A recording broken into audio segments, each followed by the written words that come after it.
Oi, gente, está começando mais uma Ana Carolina Entrevista para todos que nos acompanham pela UTV, pela TV Guarulhos e também pela Viva Web TV.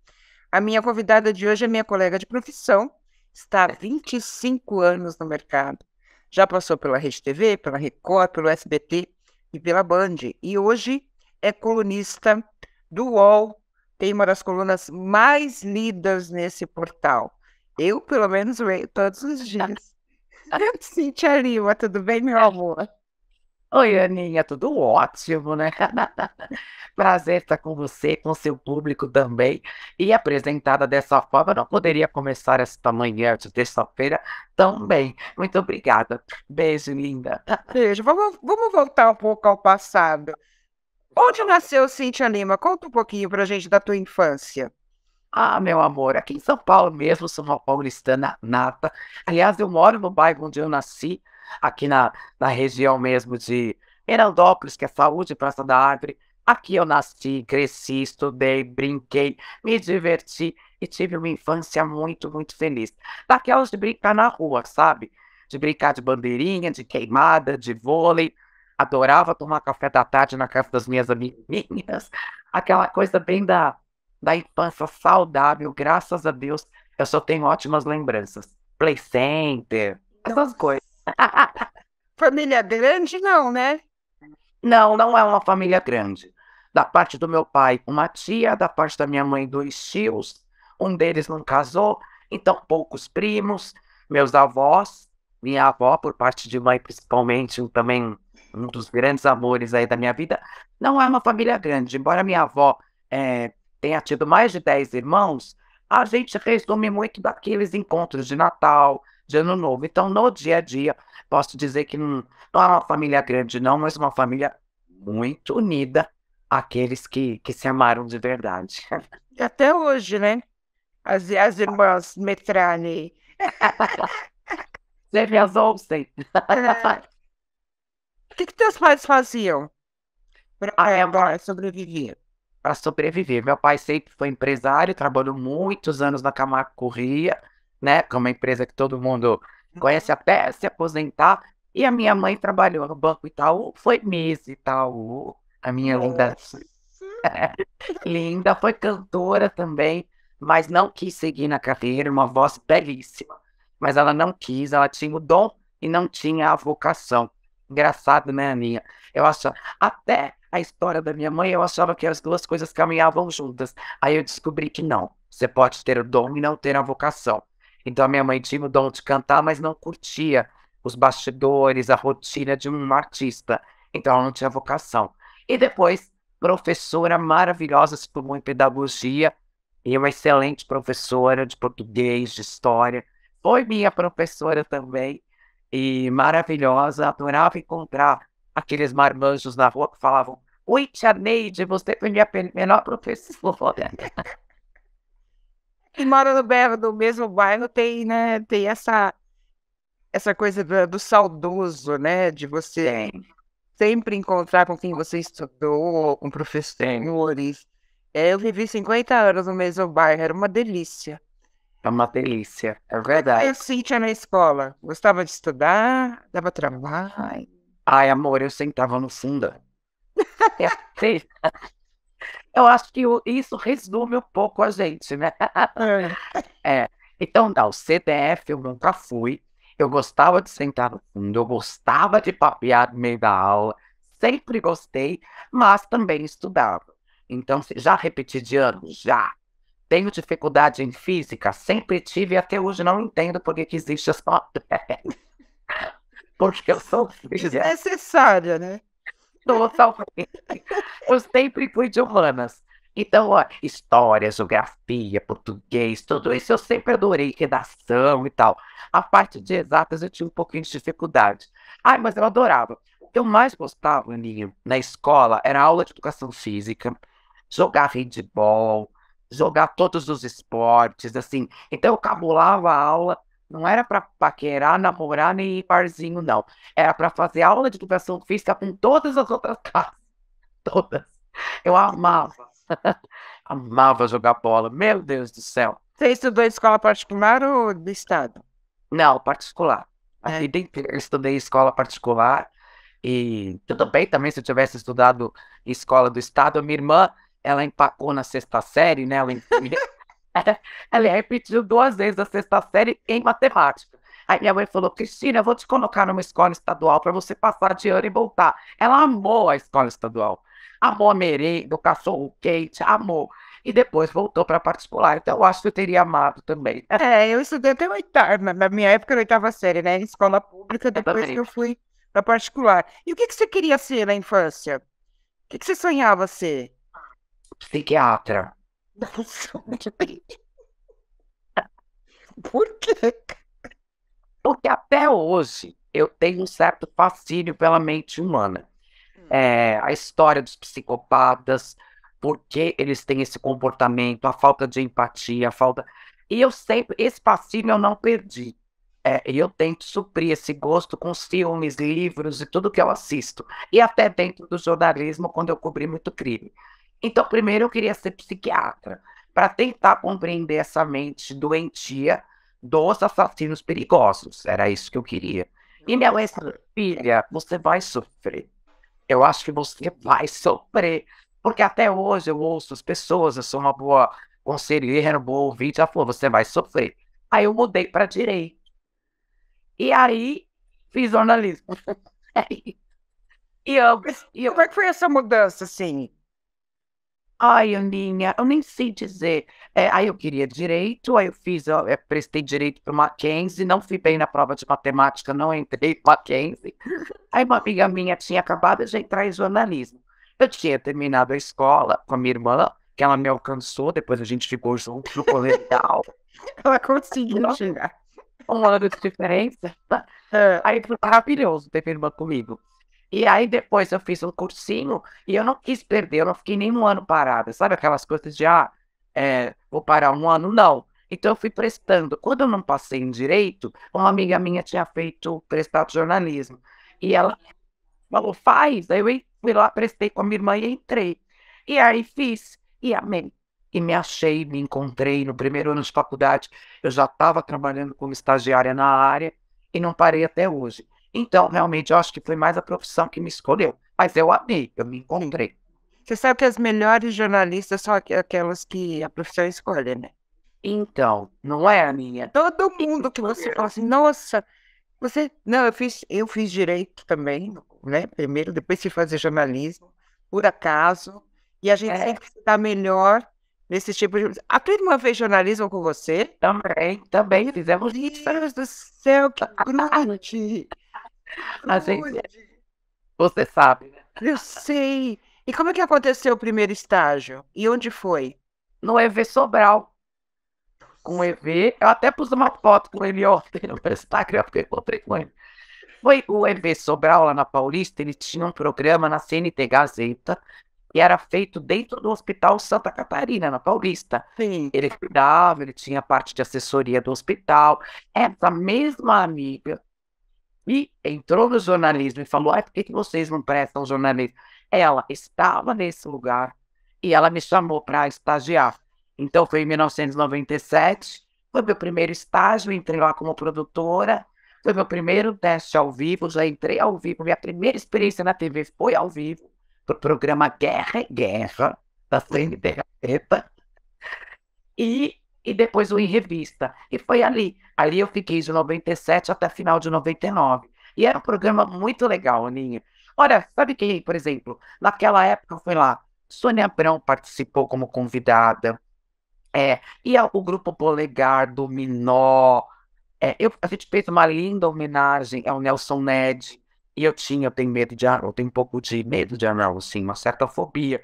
Ali eu triplei meu medo levando um buquê de rosas pro Nelson Ned. Ontem eu tava Foi até terapêutico o estágio. e lá eu fui assistente de palco do EV também. Você não chegou a dançar, não, né? Não, era assistente de palco de terninho. De terninho. Não era de shortinho e topinho, não. Nada contra. Mas lá era muito vestido, era uma outra pegada. Mas foi muito legal. Sabe quem trabalhava lá comigo? É. Rafael Cortez começou lá comigo. que depois foi Nossa. para CQC. O Luiz Bate, que hoje brilha no Cidade Alerta, ele ia na plateia do Guerra e Guerra. Ele era pequenininho. A Nani People era repórter desse programa, de entrevistar as pessoas da plateia. Então foi muito engraçado, porque ali começamos juntos e cada um depois seguiu sua carreira. Então ali foi uma escola para muita gente. A gente brinca, né? Os lugares que a gente começou, passou, mas tudo é aprendizado, tudo é aprendizado. Tudo é. E de lá você foi para onde? Sônia Abrão. Como que aconteceu a Sônia? Na Sônia você ficou quantos anos? 20. 20 anos. Como é que foi isso? Como é que aconteceu? Também foi através de uma amiga, eu até falo isso para todos os estudantes de jornalismo. Ai, como é que você entrou na área? Você sabe disso, Aninha. Tem a nossa capacidade, a gente tem que aceitar o estágio, tem que muitas vezes aceitar entrar sem receber nada, mas que ter alguém lá dentro que nos indique ajuda muito. Claro, Não vamos ser hipócritas, né? Não é que pelo currículo você não entre, mas as indicações, tem alguém lá dentro que fale bem, você ajuda muito, né? ajuda muito, ajuda muito. E foi assim, eu estava no último ano de faculdade, eu estudava com o Denis Salles, que é sobrinho do Homero Salles, diretor do Sim. Google. E o Denis, hoje, ele é diretor do Edu Guedes, na Band. Eu estudava com o Denis, nós éramos amigos de sala de aula. E ele falou assim para mim, Cíntia, está começando um programa na Rede TV, uma emissora nova. A minha namorada, Ana Alice, entrou lá com o estágio. E eles estão precisando de gente, fala com ela.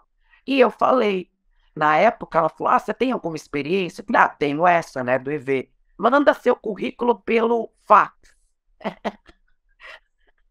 Fui na papelaria. É. Daqui a pouco a gente tá falando de Telex. Fala. Fui na papelaria aqui da Praça da Rata. Ainda existe essa papelaria. Eu não tinha fax na minha casa, né? Eu nunca tive fax na minha casa. E mandei. E ela falou, ó, Fê, a diretora quer falar com você, a Márcia Dadamos. Então, embora eu tivesse já na carteira profissional o registro do EV Sobral, lá na Sônia eu entraria como estagiária, sem salário nenhum. É para dar 2 passos para trás. Você aceita? Eu falei, aceito. E entrei na Sônia. Entrei na Sônia. A Casa é Sua, que até então era a Casa é Sua, né, em 2000, era a Sônia e o Castrinho. Estreou dia 7 de fevereiro de 2000. Eu entrei dia 6 de julho de 2000, como estagiária, e lá fiquei até 2020. E como é que foi acontecendo? Como é que você foi crescendo no programa? Eu entrei como assistente de produção, embora eu tenha sido repórter já no outro, já tinha essa experiência de vídeo. Entrei como assistente de produção, fui pegando a manha, o programa era ao vivo, diário, né? Sempre na produção da Sônia, que chama-se Câmera 5, existe até hoje. Quando eu entrei era na Bela Vista e depois mudou para Lapa.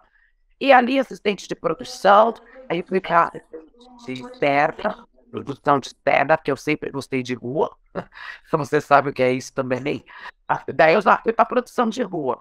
Aí lá eu fazia produção para o Castinho, que era repórter, para o Sérgio Trias, que era um repórter do Aqui e Agora. Sim. Até, e por 2 situações, eles precisaram de uma maneira emergencial que eu fosse a repórter.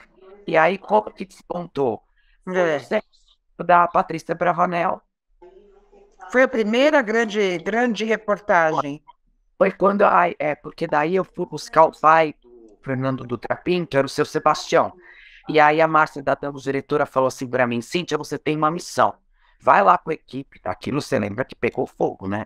Assim, era o caso emblemático, Sim. daquela história dele ter escalado um hotel em Alphaville. Quer dizer, o sequestro da Patrícia Bravanel é emblemático.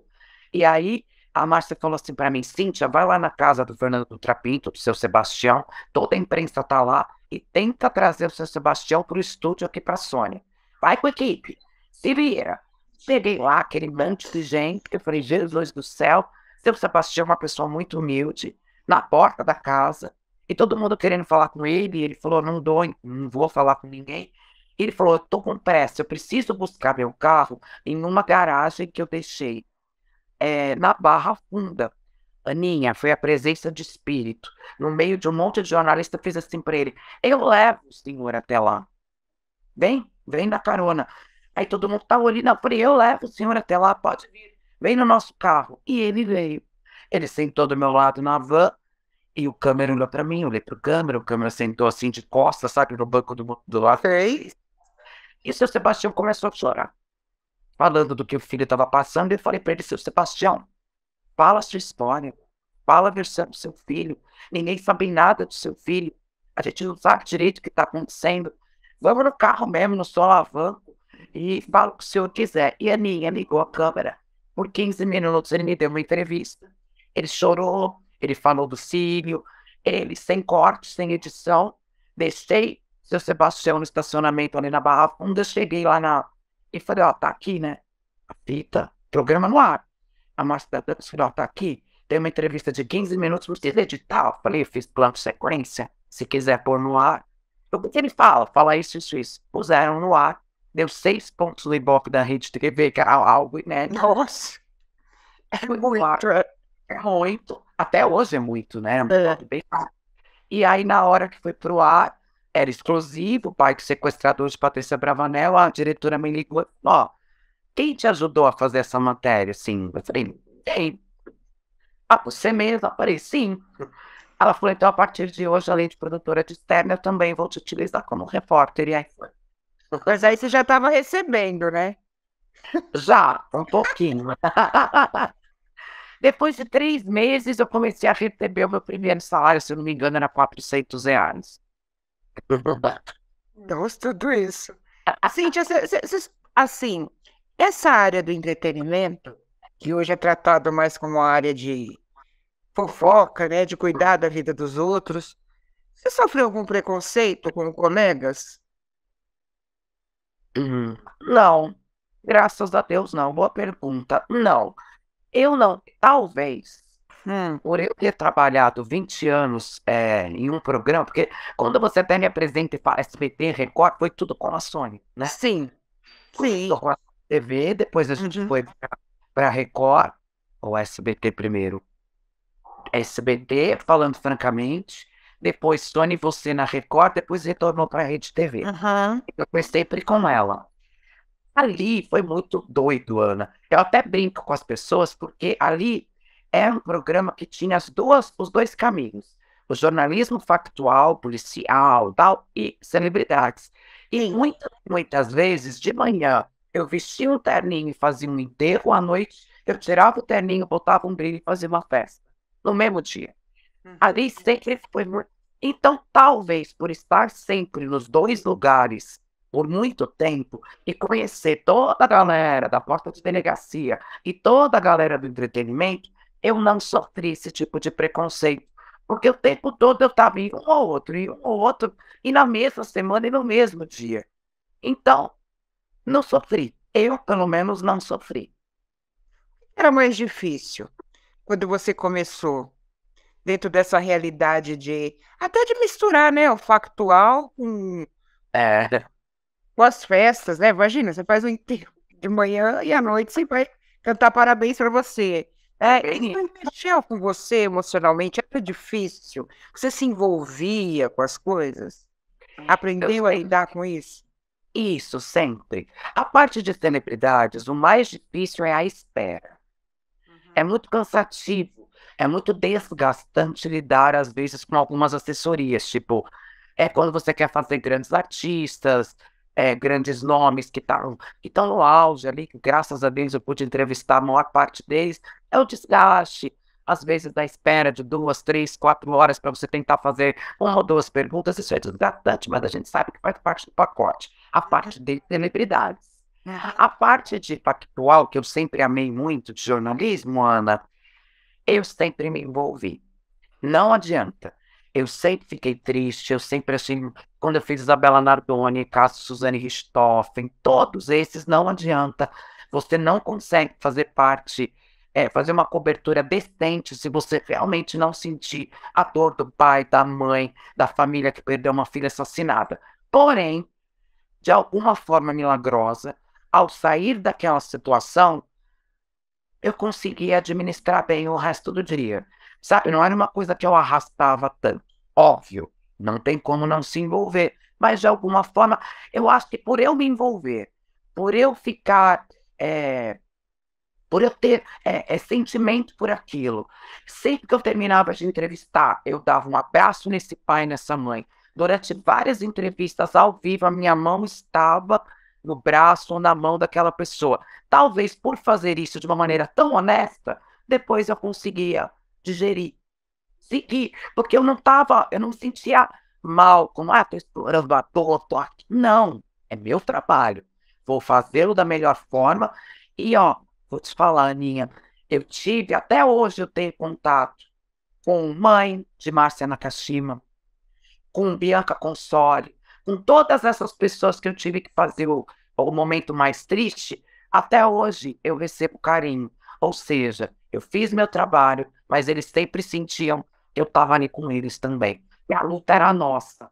Então, dever cumprido, né? Desses casos, qual te marcou mais? Qual foi o mais te deixou, Isa- vamos dizer, consternada? Isabela Narconi, né?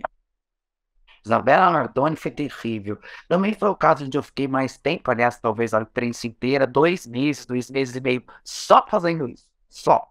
Todos os dias de plantão no Nolo DP, na porta dos Nardoni, na porta de não sei o quê. Fui fazer o George Sanguinetti, que era o perito, Sim. lá em Natal.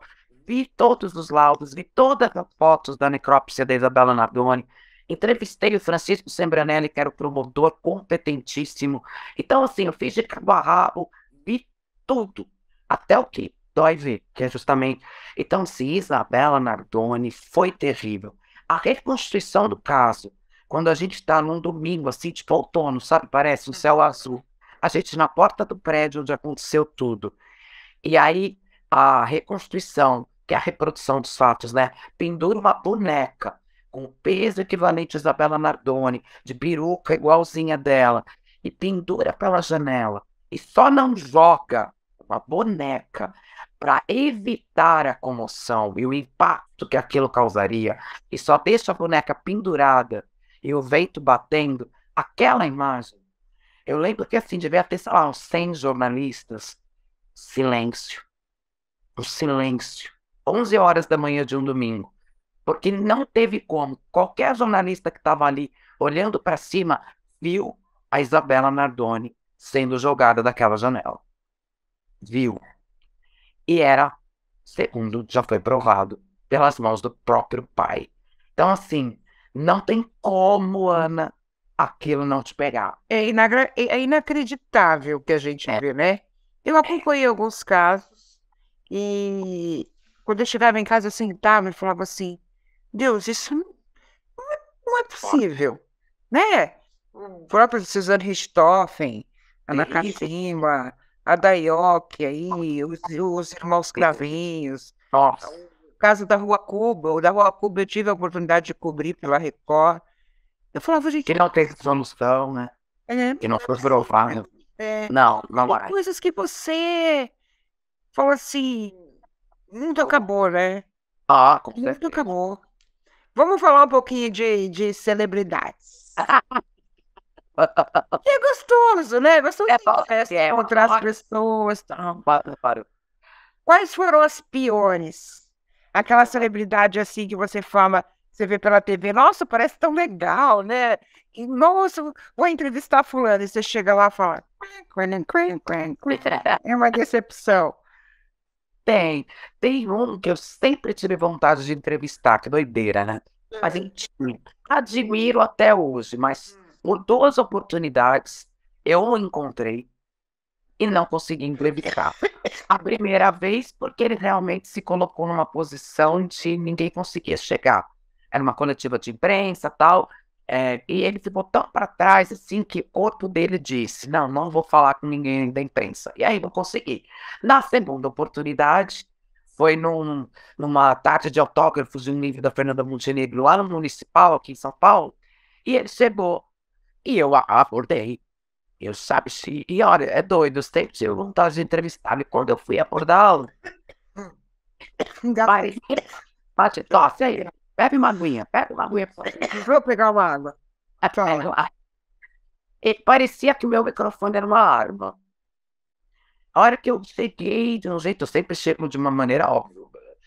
Você aborda, mas você chega, oi, né? Parecia que o meu microfone era uma arma. A pessoa deu um pulo assim para trás, dentro do municipal, e fez. Aquilo para mim foi decepcionante. Fiquei triste, falei, nossa, eu falei, né? Que é o Pedro Bial. Nossa! E o Pedro é um cara tão solícito, gente. Que engraçado. 2 vezes eu não fiz uma Sabe coisa. que uma vez, cuidado dele, a própria emissora proibia, né? Você lembra que a Globo proibia Lembro. os contratados de falar com outra emissora? Hoje já é mais. Hoje já a gente vê É mais maleável. já conversando. Mas antigamente era terminantemente proibido. Sim. Então, muitos até ficavam constrangidos por parecerem antipáticos, né? Claro que existiam os antipáticos, óbvio. Mas Sempre. você viu um certo constrangimento, falando, eu não posso falar, querendo conversar com você, querendo te dar atenção. Aí eu ouvia isso, é diferente. A Né? própria Ele não falou. Não, a própria Glória Maria uma vez disse: eu não posso, minha querida. Ai, Eu ainda falei pra ela, é linda. Ela falou: eu não posso, eu tomo bronca. Eu ainda falei pra ela: nem tira o cubo do meu microfone, faz de conta que eu te enganei. Eu tava no SBT na época. uhum. Ela falou: obrigada, um amor. E depois, numa outra oportunidade, ela deu uma entrevista. Então, não foi. Até porque, sabe quando foi isso? Foi tipo 2019, assim, não foi isso. Não tinha. Não, e a postura dele não foi por esse motivo. Ele foi, tanto que ele fez comigo, fez com o Rafael Pessina, que depois estava comigo na Band, que estava no TV Fama na época da minha. Foi de um jeito assim que eu falei, nossa, calma, né? E eu sempre tive vontade de entrevistá-lo, sempre admirei muito o Pedro Bial, acho um jornalista inteligentíssimo, mas não quis, não quis. Aí teve, sim, sempre tem uns antipatiquinhos aí, mas a gente dribla, faz, e tem também os maravilhosos, super simpáticos, solícitos, atenciosos, Os lindos. melhores. Quais são os melhores para entrevistar? Ai, Tony Ramos, Débora Seco, Giovanna Antonelli, a própria Marina Rui Barbosa, linda, bem no auge, foi super atenciosa. Tem vários, Lima Duarte, mas assim, Laura Cardoso, que eu tenho vontade de É trazer para morar. fofa, né? É, eu amo, isso não. E tem vários, Aninha, vários que são muito gentis, muito educados. Tem uma outra chata também. Putz, grelo. Eu fazia muito final de novela, último capítulo. Eu ia lá pro Rio fazer a reunião dos artistas lá no Porcão, né? A churrascaria no Rio. Nossa, fechou, né? Pessoa, eu ficava lá Acabou no o porcão, é. fiz Avenida Brasil, fiz um monte de gente. E fiz várias novelas, ficava lá com a imprensa, com o Pânico, com o TV Fama, com todo mundo. Ariana, putz, como é que é? Uma loira. Eu vou lembrar o nome dela. Mega antipática também, Eu sabe? tava morgado. Olha, eu já entrevistei uma vez, foi até simpática. Simpática, não foi. Às vezes ela pode ser meio blasé, Isso. mas atendeu ali, sabe? Atendeu. Atendeu. Mas assim, tem uns que dão uns perdidos assim na gente. Olha, o Alexandre Nero uma vez foi super simpático, da outra vez foi super antipático. Não quis dar entrevista, um olhar de superioridade, foi muito desagradável. Tanto que eu seguia, ó, depois parei de seguir, porque eu não entendi. Um dia foi simpático, outro dia não. Eu falei, esses aí, velho. Fico mais, tá de mal. A gente fica de mal das pessoas. Você acha que eu bloqueia? Eu bloqueio, eu paro. Você chegou a fazer parte da bancada. E na bancada, normalmente, o que rolava era mais fofoca, né? O fulano fez isso, o fulano fez aquilo. Você chegou a ter algum problema direto com alguém que você falou da vida, ou que você deu alguma notícia? Já te cobrou alguma coisa? Eu já tive problema, mas não por falas ditas por mim, mas Hum. por falas ditas ou pela Sônia ou por um outro companheiro de bancada. Hum. Eu já tive. E cada um é livre-arbítrio, ainda mais a Sônia é dona do programa, né? Mas aí eu já tive. De ali ter alguma situação, alguma fala dita, ou algum comentário, alguma conclusão de alguma coisa. Aí eu fui lá fazer a matéria e a pessoa fala assim: Ah, não vou falar com você, porque a Sônia falou tal coisa, o fulano falou tal coisa, ou o Felipe, ó, fala, mas gente, aí cada um é um, né? E tem a Claro, própria opinião, e a claro. Sônia, por outro lado, ela tem a própria opinião, sim, mas aí falou isso, então aí eu não vou falar. Eu já tive em relação a isso, sim. A gente viu o caso, né, do Tálamo com a DK, né? É, foi a mesma Aquele coisa. escândalo todo. Ah, porque a Sônia. Ele falou, mas eu não sou a Sônia, né? Mas é o programa, né? O programa é É, dela. é a Então, mesma coisa. Então às eu não vezes digo nada, mas você na rua é, tem a consequência do que é dito no estúdio. acaba sofrendo, né? E Sim. como é que foi a mudança da Sônia para a Kátia, né? Como é que aconteceu isso? Depois de 20 anos, ela falou, chega, né? Pelo amor de Deus. Eu fui muito feliz, foram 20 anos, obviamente, você não vai ficar Claro. 20 anos. Tá, Você não ficaria, né? É que pelo nem amor de casamento. Emprego é Deus, que nem casamento. sem ser a mesma coisa. Eu já tinha recebido ao longo dos 20 anos outros 3 convites que eu havia recusado para situações diferentes. Hum, E nesse último, foi uma conversa que eu tive com o Ricó, né, o Rodrigo Ricó, o marido da Kátia. Houve uma proposta interessante e eu acho que era a hora. A gente tem que saber encerrar ciclos. sim. Às vezes demora 1 ano, 10 anos, 20 anos, o meu 20. E aí eu achei que era a hora, Nina. Eu achei que era a hora de eu sair dali, de eu estar numa outra emissora, trabalhando com outras pessoas. Eu acho que seria importante para minha vivência, para minha trajetória, para minha experiência, para ser desafiada novamente. Porque quando, de alguma forma, não tem como negar, é, é uma zona de conforto estar 20 anos. Claro. Lógico que eu não poderia errar, eu não poderia cometer equívocos e muito menos negligenciar meu trabalho, porque sim, eu poderia me prejudicar, mas eu estava ali numa situação e, poxa, todo mundo ali conhecia super meu trabalho, meu mesmo chefe por 20 anos. E aí eu aceitei esse desafio e pedi para sair lá da Sônia, comuniquei a minha saída, não fiz barganha. Não disse, ó, recebi tal coisa, é tanto e vocês? Não, não faria isso. Para mim não tinha sentido. Quando eu comuniquei, eu já havia tomado a decisão. E comuniquei, e aí fui para a Band, para o programa com a Cátia Fonseca. E o que que mudou? O que que você sentiu de mudança para Ah, você profissionalmente? eu achei que, assim, a ideia era que eu fizesse lá o mesmo que eu fazia na Sony. As Hum, reportagens, os meus furos, as minhas entrevistas, tudo. Porém, quando eu assinei com a Band e comecei, entrou a pandemia. Na mesma semana. Muito doido, né? é, E assim, uma coisa eu falo, e o Ricó falava isso pra mim. Se eu não tivesse entrado na Band naquele dia, uma semana depois eu já não entraria mais. Então, ou era pra ser ou não era. Porque sim. uma semana, eu fiquei uma semana da Band, já decretou o lockdown. A Kátia foi pra casa dela, fez o programa de março a junho da casa, do apartamento dela. Eu entrei ao vivo no programa Menor da Tarde por 2 meses e meio da varanda do meu apartamento. Então, naquela semana, se eu não tivesse assinado com a Band, eu realmente teria continuado na Sônia e ali estaria. E Uhum, muito provavelmente, talvez, nem fosse para a banda depois. Então, uhum. e mudou bastante também esse aspecto. Veio a pandemia, ninguém mais fazia nada na rua, todos os meus amigos repórteres, tudo mudou. Então, eu já de cara não consegui fazer na Band aquilo que era para ter acontecido. E seria orgânico, né? Eu só Sim. mudei o microfone. Todas as matérias, tudo que eu fazia, só ia mudar o público. Mas não deu. Aí passei a ter a participação da minha varanda, depois fui para o estúdio da Band, ali eu ficava com o Alex e o Rafa, a Kátia ainda no apartamento dela e a gente entrando pelo estúdio, depois ela veio para o estúdio, e aí foi indo. Tinha dia que eu ficava no estúdio, depois tinha dia que eu ficava num croma do lado do estúdio, aí tinha vez que eu ia para a externa, fui para o Rio de Janeiro quando o Lono José morreu no meio da pandemia, é, fui fazer o velório do Lono José, para não perder o hábito. É.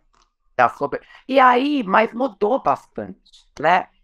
Aliás, tudo mudou. Eu acredito que hoje, desde a pandemia, as matérias, as festas, as coberturas de externa, elas não chegam nem aos pés do que era antes da pandemia. Mudou E demais. a qualidade, né?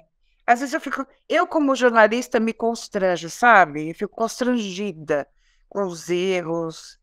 a própria, qualquer emissora de televisão, né? Você ouve os offs com É, de concordância, até de colegas. Às vezes eu fico até é constrangido com triste, pessoas que eu gosto e falo, pô, você falou errado.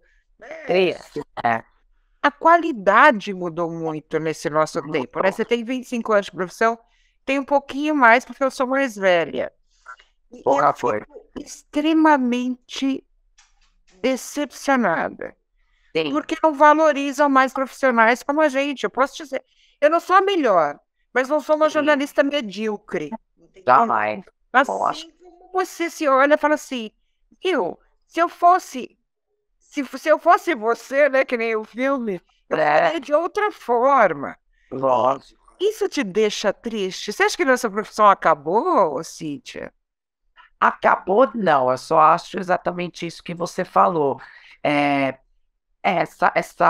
nós somos da geração onde o jornalismo é levado com muita seriedade, na apuração, a forma que você passa a informação, condução, né?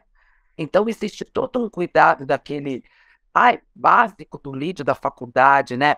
De você chegar num lugar e não importa onde seja, o que é, por quê, onde, e você ter isso construído na sua cabeça e saber passar isso com credibilidade. E isso mudou demais. Com Eu todo falo como respeito, você se aproxima do tudo, entrevistado, né? A tudo. sua postura A profissional. postura é, você falou bem, por exemplo, não dá para você entrevistar uma pessoa, para você entrar ao vivo e usar gírias, abreviar palavras, usar assim de uma forma muito, lógico, é, é natural, mas é um natural nosso, né? Nosso comportamento, a forma que a gente. E hoje, com todo respeito aos queridos, todo mundo aí tem que trabalhar, mas banalizou. Já faz de uns anos para cá, né, Ana? A gente já percebe de uns anos para cá. Não necessariamente a pessoa é formada, vai lá, pega o microfone, pergunta qualquer coisa, age de uma forma até desrespeitosa muitas vezes, fala qualquer coisa, fala, nossa, e aí, né? E tá no ar, e tá mostrando, você fala, caramba, me constrange também, eu também fico incomodada. Mas eu acredito que essa diferença é tão gritante, Ana, que é perceptível ao telespectador também. É uma outra qualidade.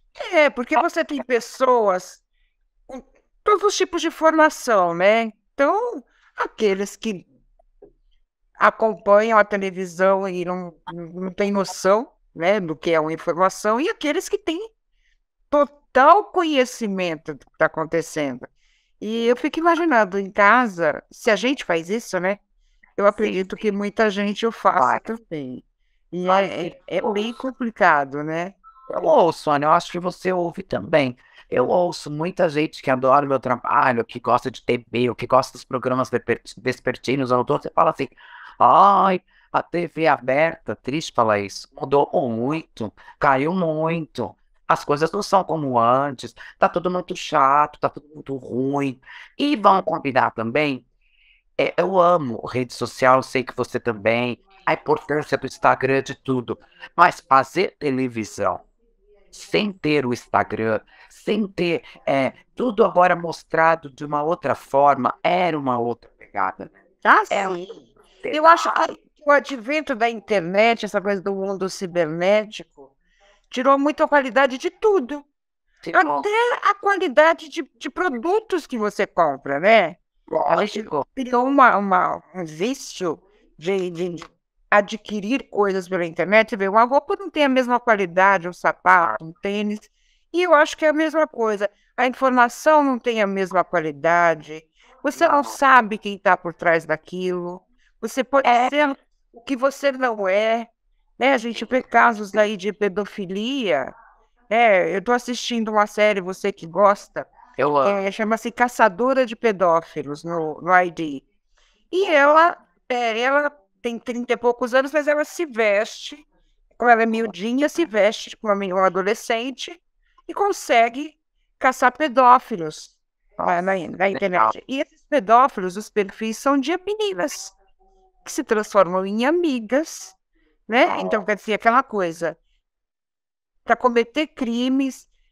Eu acho que a internet trouxe as duas coisas, uma coisa extremamente positiva uma coisa extremamente negativa. E você Sim, que escreve, você vê também a qualidade de textos. demais. Terrível. É, então, porque daí de um ano pra cá, desde que eu pedi pra sair da Band, é, o que é muito interessante, a parte de ser, porque assim, é aquilo, Aline, você sabe como grande jornalista que ser repórter não é pegar o microfone só e saber falar, não, pelo amor de Deus, nos Claro, texto, claro, texto. claro. Então, ao longo de toda a minha carreira, todos os textos, todos os offs, eu escrevi, eu sempre escrevi todos os meus textos. E sempre tive prazer em fazer isso. Então, ser colunista é não falar, a pessoa não me ouve e nem me vê, mas ela lê o que eu escrevo. E é muito engraçado, eu tenho um amigo meu que fala assim, caramba, Cíntia, quando eu leio seu texto, parece que eu vejo você falando. Porque é incrível. Igual, óbvio. É, Claro. ai, meu Deus, Ana, mas eu vou ler umas coisas assim primeiro.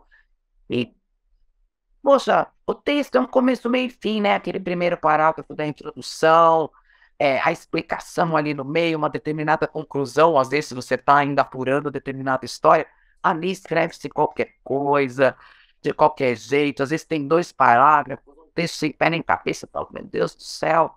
E tá lá, tá dando clique, entendeu? Tá dando clique. Cara, E você sabe aí? que é uma coisa que me deu. Eu trabalhei 16 anos na TV da Assembleia Legislativa. E meu forte é vivo que nem você. A gente aprende a raça.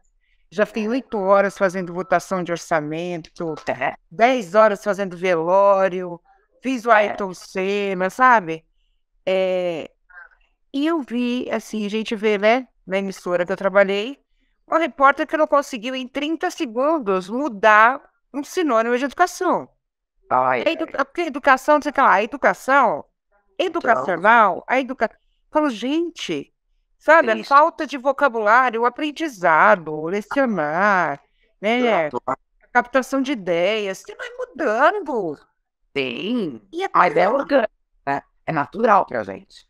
mas não tem O texto, jeito. não, o É, texto tem linguagem. Eu vejo hoje gente ao vivo na TV que fica assim, né? ah, né? tá, Puxa, o tá.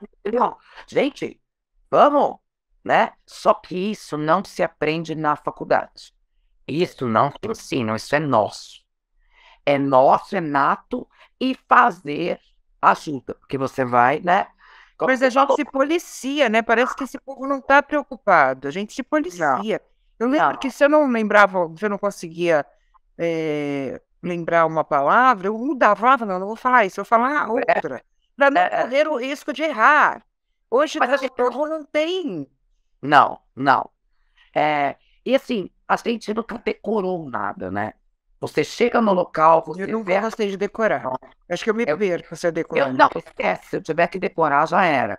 É a gente chegar na situação, seja ela qual for, compreender o que está acontecendo, assimilar e passar aquilo da forma que você puder construir. Se eu tiver que decorar, esquece. E Então, valorizar o teu companheiro, o teu cinegrafista, né? Eu tive um cinegrafista há muitos anos, Carlos Andreoli. Eu lembro dele até hoje. Eu falava, Carlão, nós vamos chegar, que acho que você conheceu da Band. Ele foi ah, cinegrafista na Record. então, sim, O Carlão loirinho, sim, gordinho, de óculos. E eu nossa, falava assim pra ele, eu falava, a gente vai entrar ao vivo, eu vou falar daquele prédio, daquela televisão e daquele relógio. Então a ordem é essa. Você começa em mim e eu vou é falando. isso, E é a gente tinha um exatamente. time perfeito. Ele falava, Ana, é impressionante. Eu Porque se eu também. esquecesse uma palavra, eu ia me embananar inteiro, como muita gente. É, Eu acho horrível aquilo que fazem hoje, né? Pega o papel, pega o é, celular. Ah, porque não sei o que lá, o celular.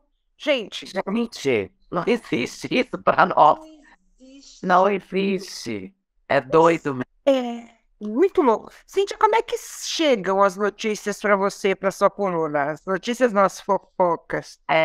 De É, todas formas, Aninha, é, é, elas chegam ou na minha pesquisa também, né? E trabalhar com isso, com a coluna e na internet, você o tempo todo tem que ter um olhar muito observador para o que está sendo publicado. É aí que eu falo. Então, assim, eu vou atrás de pessoas que me interessam, vou lá fuçar no Instagram. Então, isso é a minha apuração, é o meu olhar sobre algo, e transformar aquilo numa notícia. Então, vou lá. E muita coisa chega das pessoas mandarem, e aí tem que apurar, e também os que os meus colegas estão publicando. Ou aquilo que acontece, por exemplo, igual aconteceu semana passada. O Evaristo Costa criticou um vídeo da Virgínia Fonseca, que a bebezinha dela chorava e queria ficar no colo da babá. Aí o Evaristo vai lá e comenta, mãe é quem cria. Ou seja, isso surge para nós, né? Veio, é um presente. E aqui, mas você não pode ser o mais do mesmo. Porque aí você vê que todo mundo começa. Evaristo e Virgínia. Aí, quando eu vejo que aquilo já tem 10 matérias com o mesmo enfoque, eu não posso deixar de falar sobre isso, senão eu fico para trás. Mas aí eu vou de uma outra forma. O que que eu fiz? Vai, briga ou alfinetada de Evaristo Costa em Virgínia levanta a questão da superexposição na internet. Porque você, mas aí, porque você aborda o assunto que todo mundo quer ver, mas você tem que puxar uma outra ótica, senão vai mais do mesmo. E aí eu ainda consigo, na minha coluna, não todas as vezes, mas em algumas, colocar a minha opinião de jornalista. Não criticando só, às vezes sim, eu dou umas alfinetadas, mas levantando essa questão. E aí, essa superexposição, até que ponto é válida? Será que ela precisava mostrar a neném chorando no colo? Ela mostra tudo. Ela tem milhões de seguidores? Tem. Tá ganhando milhões? Tá. Mas aí tem esse outro lado. Monetiza, né? Tem a coisa da monetizar. É que nem a Ana Piovani, eu acho desnecessário o que ela faz, né? Mas Em relação ao... pelo histórico dela como atriz, né? Como artista, não teria necessidade. Acho, sinceramente, que ela precisa de um acompanhamento médico. Eu acho que as pessoas deveriam se preocupar com isso. E não com essa coisa. Ai, que ridícula, tá chorando. Ai, que você expõe seu filho. Por que isso está acontecendo? Que pode ser um questionamento até para os colunistas, né? Por quê? O que o comportamento da Giovanna, da Luana Piovani, o que a levou assim, né, a fazer esse tipo de coisa? As pessoas não se preocupam com as outras, eu acho. Quanto maior o escândalo, né, melhor a notícia. Mas sabe uma coisa? Você tocando nesse ponto, eu vou complementar uma coisa que é muito triste. E sendo colunista, eu percebi. As pessoas não estão muito preocupadas com o texto, elas estão preocupadas com o título. Sim. Então, várias e várias vezes eu percebo que eu até às vezes paro de fazer um pouco, que me irrita. Eu faço uma matéria, lógico, você tem que ter um bom título, tem, você sabe, igual TV, você tem que ter uma boa chamada de matéria, um bom GC, é normal. Então, normal. Então, na parte de sites de fofoca, você tem que ter um bom título para atrair atenção. Só que além de um bom título, poxa, você tem que ter um texto coerente, interessante, com informação. E aí, o que eu percebo? Eu vou lá, pego minha matéria, ponho print o título, ponho na minha página do Instagram, que você sabe, coloco ali uma legendinha de 2, 3 linhas só para atrair e escrevo. Matéria completa no Stories, clique no link. E aí eu ponho o link no meu Stories. Porque se eu não trabalho com o Instagram não me paga nada. Se eu puser toda a minha matéria no Instagram, ninguém vai na minha coluna. O meu trabalho é na minha coluna.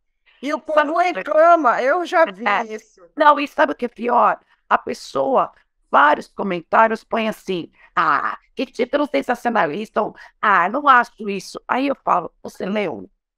Você foi lá entender? Não. Aí me cansa, me irrita, às vezes eu nem pôs no feed. Eu fico tão irritada, porque eu falo, as pessoas querem opinar, elas adoram opinar, já percebeu? Adoram lacrar. Eu quero comentar, eu quero criticar, eu quero julgar, mas elas não se dão ao trabalho de ter 2 minutos da vida para ler a matéria. Isso acarreta o quê? O que aqueles sites fazem? Colocam um título totalmente invertido que você acha que é. E na matéria é outra coisa completamente diferente. Exatamente. E as pessoas acreditam, né? Acreditam. Porque elas não têm paciência, elas não querem entrar, elas não querem ler. Tem gente que pergunta, fala, ai, Cíntia, por que você já não explica aqui mesmo? Eu falei, porque aqui mesmo não é o meu trabalho. Não existe isso.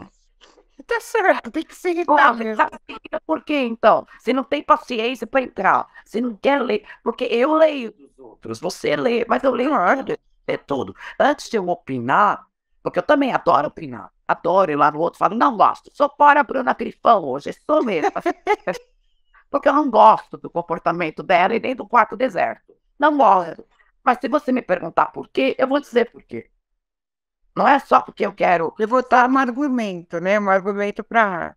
E eu acompanho o Big Brother, faz parte do meu trabalho. É uma edição horrorosa. É, o Boninho eu tenho que enfiar a cabeça numa caixa. Ele tá dando várias careladas, porque a gente fala do Rodrigo Cantarelli, que tem umas careladas na Fazenda, mas realmente são muito desagradáveis de Não, os assistir. dois, né? A Foi, Fazenda, a última foi edição e essa edição do BBB. péssima. E eu acompanho. Então, assim, além de ter que lidar com uma militância muito chata, às vezes, muito desnecessária, porque eu acho que as bandeiras são válidas quando levantadas da forma e da maneira correta, não pode ser o Claro, tempo inteiro, claro. né? E não você banalizar daquilo que é sério, eu tenho obrigação de assistir. Então, por favor, faz parte do meu trabalho. Se eu falo sobre isso, se eu escrevo um texto sobre isso, eu sei por que que eu estou escrevendo, não precisa concordar comigo. Você tem sua opinião, eu tenho a minha, mas você tem o trabalho de ler antes de já querer opinar. Mas se você pensar diferente, concordo. Ok, ok. Mas também não é A pensar diferente. unanimidade é burra, não? Já dizia, né? É isso há séculos. Para a gente encerrar, tenho duas perguntas aí. Fala, amor. Algum caso engraçado? Alguma coisa que você leu? Foi um vivo, uma gafe? Algum caso que marcou, assim, que você falou, gente, vocês acreditam que eu fiz isso? Eu tenho uma gafe super engraçada que um dia eu vou te contar. Nem contar, então. Mas, assim, que você falou assim, eu preciso contar isso para as pessoas. Olha, putz, que é engraçado. É porque, assim, saia justa a gente passa, né? É, uma saia justa. É que, assim, gente, eu não sei o que me deu uma vez. E eu fui entrevistar o Exalta Samba. E o Exalta Samba tinha o Krigor e o Péricles como vocalistas. O Uhum. Krigor saiu. E aí, o Thiaguinho, hoje Thiaguinho, né, assumiu, entrou lá no Exalta. Só que ele tinha participado de um reality lá na Globo, que eu lembro que eu não tinha assistido direito. Eu não, eu não, eu não Era o gravei. Fama, né? Foi o Fama, não foi? É, e eu não gravei muito o rosto do Thiaguinho, não foi uma coisa muito forte para mim. E aí, uma matéria de última hora, para eu ir lá gravar o Exalta Samba, o Péricles, uma figura extremamente marcante até hoje, os meninos do Exalta. Foi uma coisa meio rápida. E eu, sem querer, eu não percebi que o novo vocalista estava ali e perguntei pro Péricles, cadê o novo vocalista? E eu fiquei tão sem graça. Eu sei que é uma coisa boba, mas você que é repórter, você põe no meu. Claro. Eu fiz, tinha uns 5, 6 pessoas ali. Eu falei, fiz entrevista, fiz pergunta pro Tiaguinho, você sabia que era o Tiaguinho, foi péssimo, foi um erro mesmo. E o Pepsi, e aí? Cadê o menino novo? Aqui. Eu falei, é isso mesmo. Ai, Ana, que vergonha. É, Eu não sei por que aconteceu isso. Não sei por quê. Foi um vacilo, uma coisa de última hora. Foi lá no começo, mas eu fiquei constrangida. E aprendi com aquilo porque eu fiquei constrangida. Parecia um amadorismo meu, entendeu? Fiquei super. porque a nossa precaução é chegar no lugar e já apurar o que a gente vai Não falar. deu. Quem é, tal, tal. É, então, mas foi a pressa, o tempo, né? Nossa, terrível. Mas é normal, pra mim isso aí não é nada. Eu fiquei com vergonha. Perto das coisas que eu já vi, não é nada. Tem maior pico também, graças a Deus. Tem novos projetos? Qual o maior sonho profissional da Cíntia? O meu sonho. Ai, Ana, eu amo TV, né? Eu sou da TV, você também. Então, eu tô adorando ser colunista, adoro participar dos podcasts, adoro esse bate-papo online. Isso é uma nova, é algo muito positivo. Agora, eu amo TV. O problema é que eu não sei o que eu gosto hoje na TV, entendeu? O que eu acho incrível. O que eu diria, ai, isso Eu gostaria tanto de fazer isso. eu já tive muito mais isso do que eu tenho hoje, o que eu acho natural, talvez, pelo nosso tempo de TV, Claro. tudo. Então, assim, talvez o meu. Quando você fala sonho, a gente tem que ter sonhos, mas talvez seja assim, ok, eu continuar trabalhando como jornalista que eu amo, e pode ser em qualquer caminho que a TV proporcione, ou a parte de internet, ou outra, mas que eu me sinta bem, bem realizada, bem feliz. É, então, não sei se pode ser na TV, mas eu tenho que tá legal ali, eu tenho que estar curtindo, assim, com pessoas legais do lado. Não sei te dizer onde, mas talvez É, ainda seja. a gente chega num ponto que a gente não pode mais se auto-sacrificar, né? Eu acho que. E se Sim, respeitar, a gente tem que se respeitar, né? é, Determinadas coisas eu não aceito fazer, e infelizmente, sim, mesmo necessitando, muitas vezes, né, a gente se recusa, que é uma coisa que muita gente não faz, né? Tudo por exato. dinheiro, como diz o Silvio Santos. É, se valorizar e não é se achar, não, é só dizer, olha, né, isso aí não Mas essa rola. criação, né? Família, É, são os nossos valores, pelos sim, pais que tivemos, né? sim. Sua irmã, com certeza, que eu sempre brinco que é a sua mãe, Ela é meu deve, amor da minha deve, de vida. certa forma, ajudar nessas Muito, escolhas, né? E eu acho que é bem por aí, precisa de um apoio, sim. principalmente moral. Manda um É. beijo para a Cris, um beijo Obrigada, enorme amiga. para você. Tá? Muito obrigada pelo bate-papo. Com certeza a gente ficaria falando aí horas e horas, como a gente fala quando se encontra. É Mas verdade. o melhor de tudo isso é que eu sempre falo o seguinte: eu gosto de entrevistar meus amigos, né? Os Linda, amigos sim. bem longe, os amigos bem perto. Sempre. É. Obrigada. Um Eu que beijo. obrigada. Beijo meu, muito carinhoso para você, sua família linda, que eu também tenho o prazer de te conhecer. Já estendo o beijo da minha irmã também. E obrigada. Obrigada mesmo. Fiquei muito feliz com o nosso bate-papo.